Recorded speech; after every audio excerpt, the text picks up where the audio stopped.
नमस्कार, अनादि टीवी देख रहे हैं आप। मैं हूं आपके साथ ऋषिका गुप्ता और चलिए बुलेटिन की शुरुआत करेंगे हरियाणा की मुख्य खबरों के साथ। हरियाणा के मुख्यमंत्री नायब सिंह सैनी ने हरियाणा में सरकारी भर्तियों में पारदर्शिता की नई मिसाल कायम की है।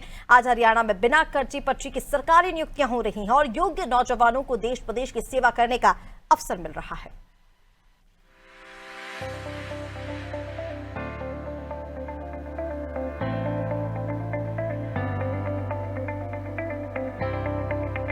मुख्यमंत्री नायब सिंह सैनी का कहना है कि कांग्रेस सरकार में नियुक्तियों में बिल्कुल भी पारदर्शिता नहीं थी। सरकारी नियुक्तियों में भरपूर भ्रष्टाचार किया जाता था, लेकिन अब भ्रष्टाचार की कोई गुंजाइश नहीं। जो योग्य है उसे नौकरी मिल रही है। युवाओं के सपनों को साकार किया जा रहा है। गृह मंत्री अमित शाह ने भी कुछ दिन पहले बताया था कि हरियाणा की भाजपा सरकार ने बिना खर्ची पर्ची के 80,000 युवाओं को पारदर्शी तरीके से नौकरियां दी है।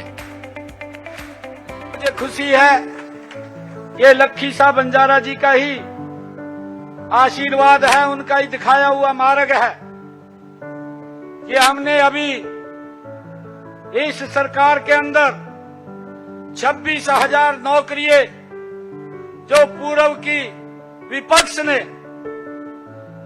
ने जो रोक दी थी कि कोई बच्चा न लगे और ये बातें मंचों से बोलते थे कि मेरे हिस्से में इतनी नौकरी है रिया। भाई जब वो मंचा से बोल रहे थे तो गरीब आदमी का कहां लगा था? नहीं लगा था गरीब व्यक्ति का। मुझे खुशी है, ना तो आपको चिंता ना आपके बेटे बेटी को चिंता। बिना पर्ची बिना खर्ची के आज हरियाणा सरकार नौकरी दे रही है। 26,000 युवाओं को नौकरी दी। अभी 4 रोज पहले 7,500 नौकरियां और बच्चों को हमने नौकरी दी है अभी 4 रोज पहले, और धीरे धीरे करके इस गति को और बढ़ाया जाएगा। सरकारी नौकरी युवाओं को देने का काम ये हमारी सरकार करेगी। सरकारी नौकरी की पारदर्शी प्रक्रिया को लेकर युवाओं में बेहद उत्साह है। उन्हें अपना उज्जवल भविष्य सामने दिख रहा है और वे सरकार की सरकारी नौकरियों में पारदर्शी प्रवेश प्रक्रिया की सराहना कर रहे हैं। जिन युवाओं को नौकरी मिली है वो भी सरकार के इस कदम से बेहद खुश है। दूसरी तरफ जिन युवाओं को नौकरी नहीं मिली वो भी सरकार की पारदर्शिता की प्रशंसा कर रहे हैं, क्योंकि उन्हें भविष्य में अच्छी सरकारी जॉब मिलने की उम्मीद जगी है। सरकार की इस पहल से मेहनती नौजवानों को मेहनत करने की प्रेरणा मिल रही है। जो रिजल्ट आया है, ये ग्रुप डी की वेटिंग लिस्ट लगी है सेकंड, तो उसमें वेटिंग लिस्ट में हमारा सिलेक्शन हुआ। सर हाँ, बिल्कुल ट्रांसपेरेंसी बिल्कुल हुई है। कोई ऐसा नहीं है कि किसी ने कोई बिना पर्ची वाला ये हमारा जो सिलेक्शन हुआ है, और बिल्कुल ट्रांसपेरेंसी रही है। मेरा नाम मुकेश कुमार है। मुझे सरकार में ग्रुप डी की जॉब मिली है। मैं नायब सैनी सरकार का धन्यवाद करता हूँ। हाँ, बिल्कुल आत्मविश्वास बढ़ेगा जी हमारा, और आगे भी तैयारी करेंगे और अच्छी जॉब मिल सकती है। सर मेरा नाम स्नेहा शर्मा है, मैं करनाल डिस्ट्रिक्ट से हूँ। नायब सिंह सैनी ने बोला था कि अगर हमारी सरकार आती है तो हम दोबारा से इसका रिजल्ट निकालेंगे फर्दर वैकेंसीज का। तो वो दोबारा से हरियाणा में बीजेपी की गवर्नमेंट बनी और फिर इन्होंने अब जो लिस्ट निकाली है वो 7,000 कुछ स्टूडेंट्स की निकाली है, जिसमें मेरा सिलेक्शन हुआ।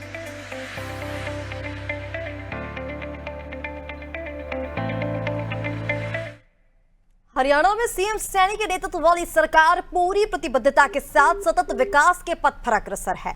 प्रधानमंत्री नरेंद्र मोदी के मार्गदर्शन और मुख्यमंत्री नायब सिंह सैनी के नेतृत्व में राज्य में विकास कार्यों को अभूतपूर्व गति मिली है। सरकार किसानों की समृद्धि से लेकर युवाओं के उज्जवल भविष्य, महिलाओं के सशक्तिकरण, पिछड़े वर्गों के उत्थान और सैनिकों के सम्मान तक हर वर्ग का संपूर्ण ध्यान रख रही है।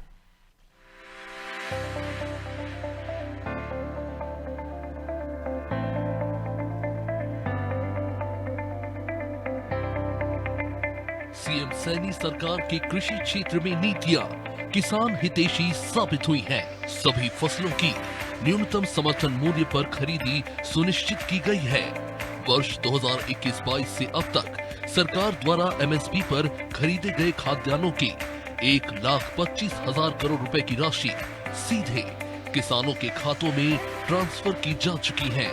आंकड़े बताते हैं कि कांग्रेस सरकार ने 2014 में केवल 30,07,000 मीट्रिक टन धान खरीदा था, जबकि नायब सिंह सैनी की सरकार के कार्यकाल में 2024-25 में 53.99 लाख मीट्रिक टन धान की खरीदी की गई है।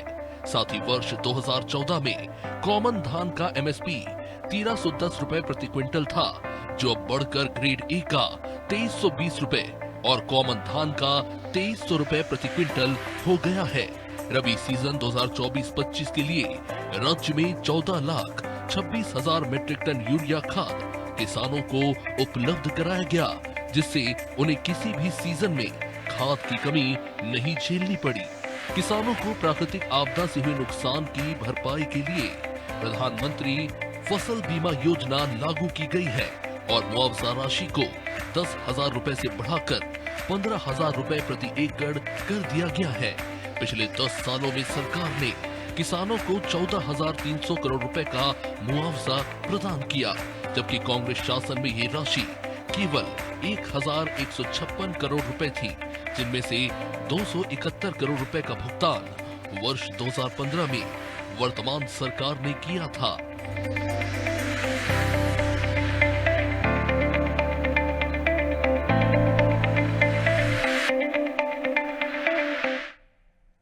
और इधर सतलुज यमुना लिंक नहर को लेकर दिल्ली में पंजाब के साथ होने वाली मीटिंग से पहले सीएम नायब सिंह सैनी ने मंथन किया। सीएम सैनी ने चंडीगढ़ स्थित सरकारी आवास में एसवाईएल को लेकर अधिकारियों के साथ मीटिंग कर चर्चा की। मीटिंग में सीएम सैनी ने अधिकारियों को कंट्रोवर्सी से जुड़े सभी फैक्ट्स पर काम करने के निर्देश दिए। आपको बता दें कि केंद्र सरकार के न्योते के बाद सतलुज यमुना लिंक नहर के निर्माण के मुद्दे पर पंजाब हरियाणा के मुख्यमंत्रियों के बीच बैठक होगी। ये बैठक केंद्र सरकार की अगुवाई में 9 जुलाई को दिल्ली में होगी। इसमें हरियाणा के सीएम नायब सिंह सैनी, पंजाब के सीएम भगवंत मान, केंद्रीय जल शक्ति मंत्री CR पाटिल मौजूद रहेंगे।